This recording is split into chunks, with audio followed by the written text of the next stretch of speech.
시작합니다. 주차 중 충격. 자, 오늘은 제가 되게 오랜만에 이제 트레이더스로 왔어요. 여기 킨텍스점인데요. 트레이더스 와서 위스키 뭐 괜찮은 거 뭐 있나 한번 쭉 둘러보고, 근데 제가 뭐 위스키를 막 그렇게 즐기는 편은 또 아니다 보니까 그냥 보기만 봅니다. 아이고야. 저런 데다 과속방지턱 좀 안 만들었으면 좋겠어요. 저기 진짜 왜 저러나 모르겠는데 지금. 뭐 이런 데는 이해를 합니다만 저런 데까지 굳이 방지턱을 만들어야 될까. 아무튼 그래서 이제 위스키는 구경만 하고, 제가 이제 궁금한 게 와일드 터키도 종류가 뭐 몇 가지가 있던데, 지금 트레이더스에서는 그냥 와일드 터키라고만 돼 있는 그 모델 그거 하나랑, 그 다음에 트레이더스 마크라는 위스키가 또 있잖아요. 그게 되게 궁금합니다. 사실 트레이더스 마크가 좀 더 궁금하긴 해요. 왜냐하면은 그 봉인이 이렇게 밀랍을 녹여서 돼 있는 봉인이 되게 특이하더라고요. 그래서 일단 외형 때문에, 병 모양도 일반적인 위스키 병이 이제 둥근 형태의 위스키인데 모양 자체도 좀 다르죠. 그래서 이제 그 부분 좀 궁금해서 한번 구매를 해볼까 생각하다가도 에휴, 다음에 사자 그런 생각으로 역시 오늘도 위스키는 안 샀습니다. 제가 제주도 여행 갔다 오면서 그 글렌모렌지를 한 병을 샀어요. 700ml짜리. 그때 그걸 산 것도 이제 용량이 750ml였나? 하여튼 용량이 큰데 비해서 가성비가 되게 좋다라고 느껴져가지고 글렌 시리즈가 왠지 다 괜찮을 것 같다라는, 뭐 글렌피딕이나 뭐 글렌모렌지나 하여튼 뭐 몇 가지가 있잖아요. 그래서 이제 괜히 어떤 그런 믿음 때문에 샀는데 역시 제 입맛에는 괜찮게 맞았던 것 같습니다. 저는 싱글몰트 쪽보다는 버번 쪽 위스키를 조금 좋아하는 편인 것 같아요. 뭐 아직까지 위스키 경험이 그렇게 많지는 않아가지고 딱 그렇다라고 얘기를 하기는 힘들지만 어쨌든 약간 그런 편인 것 같고, 이제 뭐 그런 입맛에도 괜찮았던 것 같습니다. 그리고 오늘은 술은 이제 저걸 샀어요. 맥주를 샀는데 지금 이름은 잘 제가 생각이 안 나는데 독일 맥주고, 도수가 좀 높은 편이에요. 맥주치고는 좀 높은 편이고, 이제 세 가지 버전이 있는데 레드 비어라는 게 있었고, 그러니까 그 팩 안에 이제 세 가지 그 종류로 해서 두 캔씩 들어가 있는 거죠. 6개짜리 묶음이었는데 가격이 9,800원 정도밖에 안 해요. 그러니까 한 캔당 한 1,000 얼마 정도 하는 거죠. 그래서 가격이 괜찮은 것 같고, 또 이제 새로운 것들을 제가 시도를 해보는 걸 좋아하는 편이다 보니까 이게 제가 한 번도 안 마셔본 맥주라서 좀 궁금하기도 했습니다. 근데 그 전부터도 이제 맥주치고는 도수가 지금 7.5%, 그 다음에 뭐 7.6, 7.9 이렇게 세 가지 종류가 있더라고요. IPA가 제일 높았었나 뭐 그랬었던 걸로 기억을 하는데, 그래서 도수가 높은 맥주도 한번 도전을 해보고자 한번 골라봤습니다. 맛이 어떨지 궁금하네요. 그리고 맥주와 더불어 이제 참치캔을 샀습니다. 제가 그 단백질 보충을 하는 식재료 중에도 좋아하는 게 뭐 닭가슴살 같은 것들도 이제 냉동으로 요즘에는 워낙에 잘 나오니까 배달시켜서 한 번씩 먹기도 하는데, 저는 참치를 좀 좋아하는 편입니다. 참치캔이죠, 정확하게 얘기를 하자면. 참치캔을 좋아하는 편이어가지고 보통 묶음으로 사면은 좀 아무래도 싸게 사잖아요. 특히 이제 트레이더스 같은 경우에는 이 묶음을 살 때 진짜 방문을 하는 의미가 있는 그런 곳이니까 간 김에 이제 참치캔 6개짜리인가 묶음을 하나를 샀습니다. 한 10,000원 정도 하더라고요. 그래서 다른 마트보다는 좀 저렴한 편이어서 샀고요. 두 가지만 사가지고 지금 돌아가는 길입니다. 자, 아반떼나 뭐 아반떼 N이나 벨로스타 N이나 뭐 코나 N이나, 코나에는 제가 잘 모르겠고, 이제 벨로스타 N 같은 경우에도 정확하게는 잘 모르겠습니다. 매뉴얼에 그게 나와 있는지는 모르겠는데 다 같은 이제 엔진을 사용을 하고 있으니까 아무래도 같겠죠. 아반떼 N 같은 경우에는 이제 주유시마다 이제 고급 학습, 그러니까 유종 학습에 대한 것들이 리셋되는 로직이 들어가 있다고 합니다. 그래서 그 학습을 좀 빨리 시켜주는 방법으로 뭐 110km던가 이제 항속 주행을 최고단기어에서 뭐 6분 이상 뭐 이런 식으로 5분이던가 하여튼 일정 시간 이상을 하는 식의 방법을 사용을 하거나, 뭐 아니면 뭐 간헐적으로 악셀을 뭐 한 90% 밟았다가 좀 뗐다가 이런 식으로 하는 그 두 가지 방법이 있는데, 이제 문제는 이 학습이 주유시마다 되다 보니까 일상주행을 할 때 사실 우리가 풀악셀을 밟을 일이 거의 없잖아요. 그러니까 이게 학습이 됐나 안 됐나를 잘 모른다는 겁니다. 지금 살짝 한번 풀악셀 밟아볼게요. 5단 들어가 있는 상황인데 네, 지금 안 됐어요. 지금 1반까지밖에 안 올라가거든요. 네, 그러니까 이제 이런 일들이 발생을 하다 보니까 고급유를 넣는 것에 대해서 과연 고급유 넣는 것이 의미가 있냐, 출력을 최대한 다 끌어다 쓰기 위해서 고급유를 넣는데 라는 이제 그 의견들이 동호회에 조금 있는 편이에요. 근데 이제 저는 딱히 이제 일상주행에서는 그런 걸 잘 못 느낄 뿐더러 서킷에서 주행을 기준으로 놓고 보자면 이제 한 1랩 정도를 달리게 되면은 거의 이제 학습이 딱 되지 않을까 싶거든요. 그래서 제 기준에서 딱히 불만은 없는 느낌인데 그래도 좀 이 부분은 개선이 됐으면 좋겠다라는 생각이 듭니다. 왜냐하면은 그 고급유를 주유를 하는 오너분들은 아무래도 최대 출력을 다 끌어다 쓰고 싶기 때문에 고급유를 주유를 하는 것일 텐데 매 주유시마다 그게 이제 리셋이 된다 그러면은 또 그거 재학습 시켜야 되지. 또 간혹 이제 이런 사례도 있다라고 제가 얘기를 들었어요. 보니까 좀 과격한 주행, 와인딩이나 이런 데서 좀 과격한 주행을 해서 그 어떤 주유기 안에 있는 센서라고 해야 될까요? 뭐 그런 부분들이 주유를 했다라는 식으로 이제 인식을, 저는 그런 방법으로 인식을 하는지는 몰랐는데 저는 이제 주유구를 열게 되면 이게 재주유를 했다라는 식으로 인식을 하는 건가 뭐 그렇게만 생각을 했었거든요. 근데 그런 방식이 아닌가 봐요. 그래서 뭐 유량이라든지 뭐 이런 연료 게이지나 이런 데 부착된 센서가 그걸 파악을 해가지고 주유를 했나 안 했나를 이제 이 판단을 하는 것 같은데, 이제 그런 과격한 주행, 쥐가 많이 걸리는 주행을 했을 때 간혹 주유를 했다라는 식으로 이제 판단을 해가지고 트립도 리셋을 시켜버리고, 이제 트립을 리셋 시켰다라는 얘기는 재학습을 또 이제 해야 된다라는 얘기가 결국은 되는 거겠죠. 그래서 그런 부분이 발생을 하는 거에 대해서는 좀 소프트웨어 업그레이드로 좀 가정도를 넓혀주면 어떻겠나라는 생각이 한편으로는 좀 들긴 합니다. 커스텀 모드도 제가 되게 오랜만에 써보는 것 같아요. 요즘 사실 거의 지금 한 7월, 8월은 비가 많이 내리기도 했었고, 제가 이렇게 이제 고속주행을 거의 할 일이 없어서 계속 그냥 시내주행만 하다 보니까 이 모드를 쓸 일이 거의 없었는데, 이제 되게 오랜만에 써보기도 하고, 오랜만에 이제 프락셀도 한번 밟아보고, 아, 학습이 안 됐구나라는 거 이제 실감도 해보고, 이제 그러고 있습니다.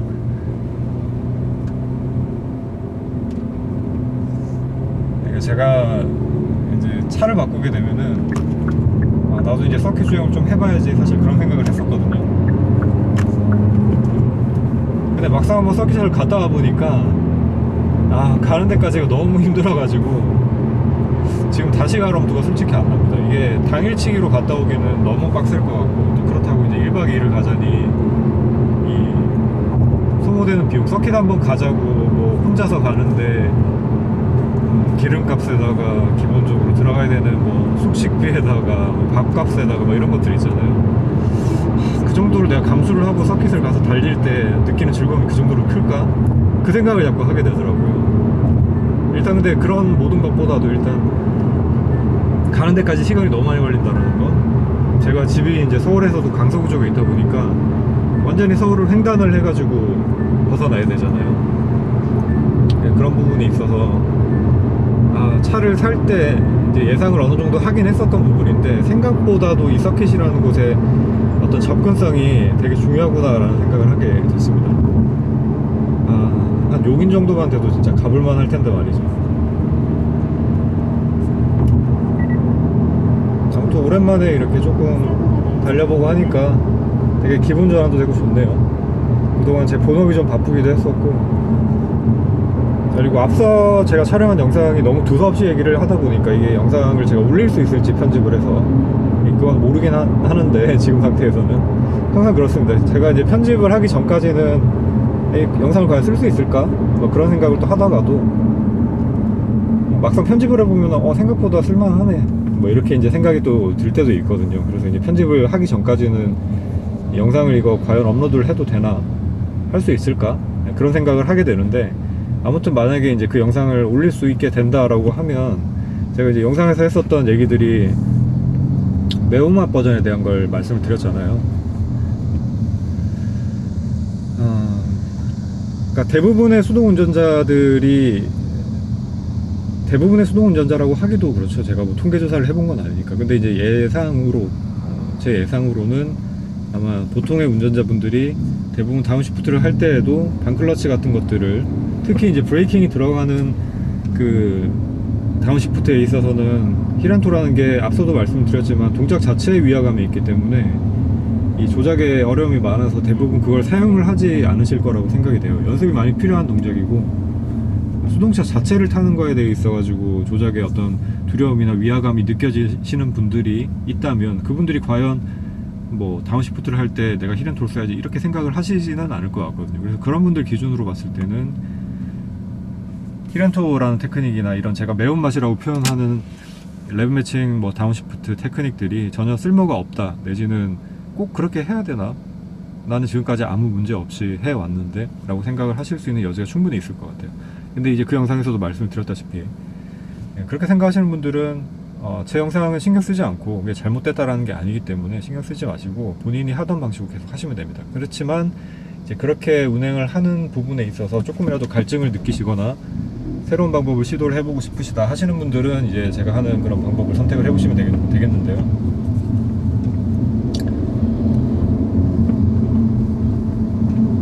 지금 차가 한 대가 고장이 나고 서 있네요. 연습을 해보실 때 누차 여러 번 말씀을 드리지만 제가 반복해서 말씀을 드리는 이유는 딱 하나입니다. 혹시나 하는 그런 어떤 노파심 때문이에요. 그러니까 본인의 어떤 운전 실력을 자각을 하지 못하고 일반 도로에서 무리하게 어떤 운전을 하다가 사고가 나는 경우가 생각보다 많이 있잖아요. 렌터카 빌려서 좀 젊은 분들이 객기에 운전을 하다가 사고가 나는 경우도 많고, 비단 음주운전뿐만이 아니고 이 어떤 부주의에 의해서 혹은 운전 미숙으로 의해서 발생하는 사고들이 되게 많이 있는데, 그런 부분의 일부로 제가 지금 영상에서 말하고 있는 것들이 쓰여지지 않았으면 하는 진짜 바람이 있습니다. 그러니까 제가 운전을 좀 재미있게 하자고 지금 드리는 분명히 말씀이긴 하지만, 자, 이런 것들은 어느 정도 안전이 보장이 된 범위 내에서 연습을 하시고, 또 기계에 대한, 차에 대한 이해가 있는 상태에서 연습을 하시라는 말씀을 드리고 싶어요. 그러니까 준비가 전혀 안 돼 있는 상태에서 갑자기 뭔가를 할 수는 없단 말이에요. 그걸 항상 염두에 두시고, 나뿐만이 아니고 준비가 안 된 상태에서 뭔가를 하는 거, 특히나 차처럼 이렇게 빠르게 움직이고 무거운 물체들 같은 경우에는 이제 사고가 나면 돌이킬 수 없는 경우가 생길 수가 있단 말이에요. 그렇기 때문에 내가 생각하기에 100%라고 생각을 만약에 한다고 하더라도 한 120% 정도 내가 확신이 있을 때 해보시고, 그리고 내가 생각하기에 80% 정도 확신이 든다 그러면은 100% 확신이 들 때까지 충분히 안전이 어떤 보장이 된 그런 상황에서 연습을 하신 다음에 시도를 해보시기 바랍니다. 그리고 그 영역의 이 범위를 조금씩, 그 이후로 조금씩 넓혀가시길 바라요. 갑자기 내가 어떤 뭐 레벨 1에서 갑자기 레벨 10의 어떤 동작을 할 수는 없는 거기 때문에, 내가 지금 레벨 1이다 하면 레벨 2까지를 목표로 해서 해보시고, 일상에서도 얼마든지 제가 느린 속도에서 연습할 수 있는 것들에 대한 아이디어를 드렸잖아요. 그래서 그렇게 연습을 한번 해보시고, 레벨 2가 되면 3, 4 이런 식으로 단계적으로 좀 발전해 나가는 그런 훈련을 해보시기를 바라겠습니다. 그게 안전하게 재미를 느낄 수 있는 방법이지 않겠나 싶어요. 저는 이제 운전을 하면서, 물론 저도 일상에서 운전을 하면서 뭐 규정 속도를 100% 지켜가면서 운전을 하느냐, 그건 아닙니다. 솔직하게 양심적으로 말씀드리자면은 규정 속도를 100% 지키면서 운전을 하는 건 아니지만, 그래도 어느 정도 상식의 범위 내에서 벗어나지 않게 최대한 노력을 하면서 운전을 하고 있거든요. 제가 속도를 조금 낸다고 하더라도 주변 상황이나 이런 것들을 고려를 해서 남한테 피해를 끼치지 않게 최대한 노력을 하면서 이제 속도를, 물론 과속을 조장하는 그런 말씀을 드리자는 게 아니라 어떤 융통성 있는 부분에서는 그렇게 할 수 있다는 말씀을 드리는 거예요. 그리고 조금 가속을 한다고 하더라도 그 규정속도 범위 내에서 너무 많이 벗어나지는 말자. 그러니까 차가 물리법칙을 벗어나서 움직일 수는 없잖아요. 예를 들면은 뭐 60km 도로에서 무슨 120km 이상으로, 솔직히 우리나라 도로에서는 지금 규정이 110km 이상 가는 고속도로가 제가 없는 걸로 알고 있는데 60km 도로에서 120km 이상으로 달린다? 이거는 비상식적인 거잖아요. 그러니까 그런 정도까지는 하지 말자라는 거죠. 대신에 다른 차들의 어떤 흐름이나 이런 것들을 보고 단순히 내가 들어갈 수 있다라고 들어가는 게 아니라 내가 지금 상황에서 들어가도 다른 차가 위협을 느끼지는 않겠다, 그 정도까지를 조금 생각을 해서 운전을 하시면 어떻겠나. 그것도 이제 정체가 심한 상황에서는 하지 말아야 될 당연한 그런 행동이겠지만, 그래도 어느 정도 통행량이 원활하다 싶은 정도 상황에서는 가끔씩 이렇게 속도감을 좀 즐겨보는 것도 짧게나마 뭐 부인할 수 없는 사실 운전의 즐거움 중에 하나잖아요. 그렇기 때문에 융통성 있게 좀 상식적인 범위 내에서, 참 상식이란 것에 대한 정의가 애매하죠. 규정을 굳이 따지고 들자면은 막 한도 끝도 없이 깐깐해지게 마련인데, 그래도 어느 정도는 우리가 융통성을 발휘를 해주는 것이 어떻겠나라는 생각이 들고, 또 그 융통성이 발휘가 되기 위해서는 우리가 너무 비상식적인 행동은 하지 말아야 된다는 생각입니다. 사람이, 우리가 그런 말이 있잖아요. 좀 정도껏 하자, 이런 말이 있잖아요. 그래서 좀 내가 즐기자고 하더라도 어떤 상황이나 분위기에 맞춰서 좀 정도껏 그렇게 즐기는 게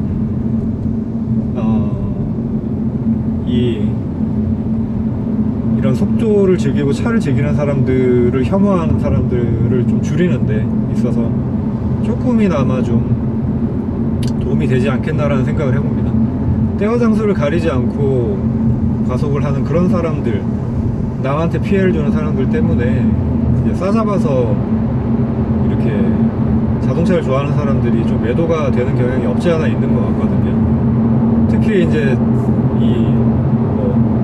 스포츠한 성향, 한국에서는 지금 출시가 된 지 그렇게 오래되지 않은 이런 뭐 벨로스탄이나 뭐 아반떼, 코나인 이런 차량들 같은 경우에 배기음까지 크기 때문에 이 때와 장소를 가리지 않고 팝콘 같은 사운드 바바박 이렇게 터트리면서 다닌다든지 뭐 이런 것들은 아무래도 다른 대부분의 사람들에게 피해를 줄 수밖에 없다고 생각을 하거든요. 그러니까 정말 차도